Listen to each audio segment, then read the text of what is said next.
Hey everyone, so we just got back from a trip from the UK and things are super busy. So I'm going to show you how to make a Chinese inspired udon noodles dish, but in the slow cooker.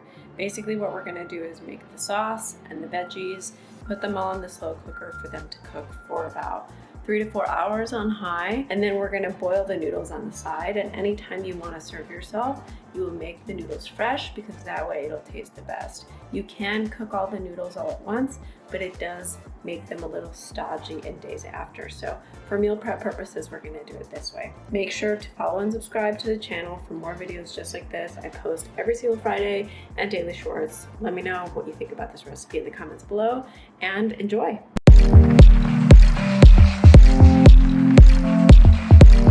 So to start this recipe, we're going to make the sauce that will be added to all of our veggies in the slow cooker. Add 1.5 teaspoons of minced ginger. You can alternatively use dried ground ginger, works the same. And for some rich umami, I added a 1/4 cup of dark soy sauce.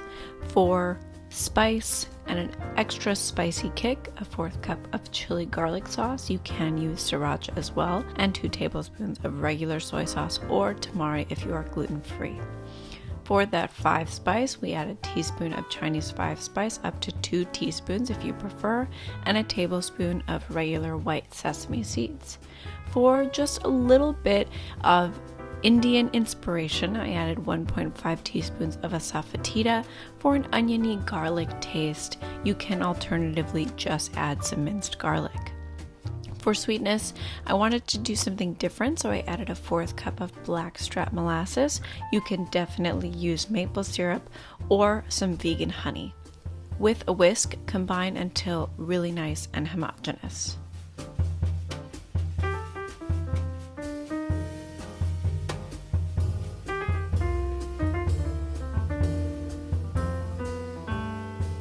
Once your mixture looks really nice and thick, add 2 tablespoons worth of cornstarch.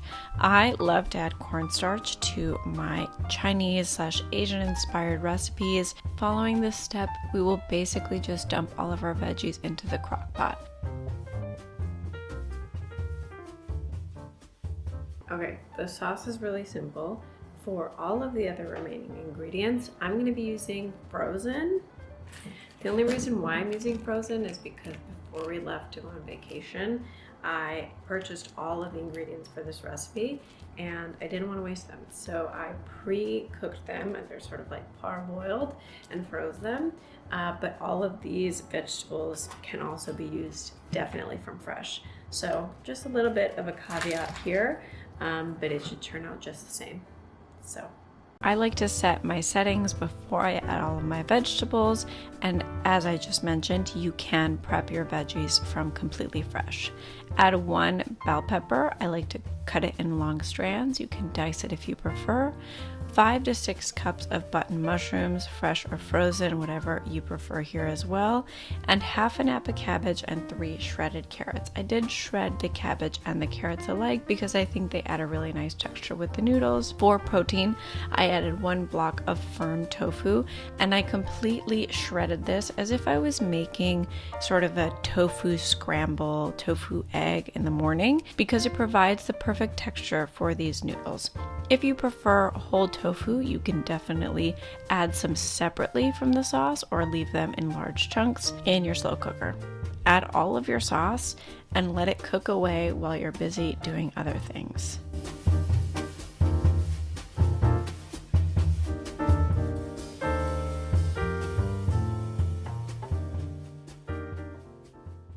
And that's basically it.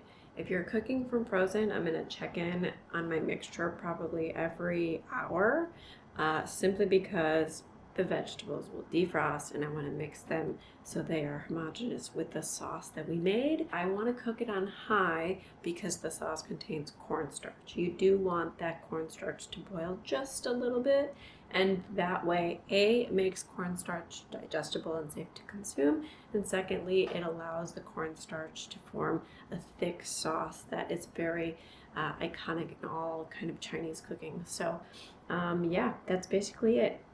And then I'll show you a little bit more when it comes to the noodles that I'm using and how it all comes together at the end.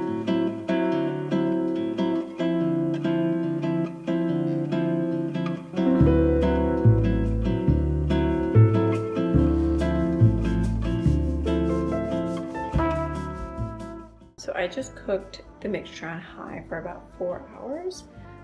You can definitely cook it on low if you have to leave your home. So just a little heads up about the timing. It is variable, but if you are at home, I like to cook it on high, but if you're away, no worries, low and slow works just the same. Your veggies will be nice and cooked down at this point in time, and you will be able to scrape them off of the edges of your slow cooker.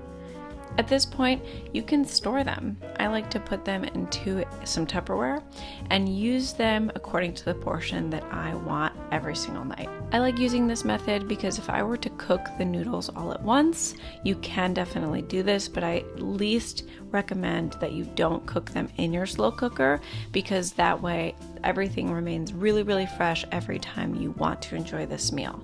But your tofu and your veggies can stay in a huge Tupperware for a week to 10 days.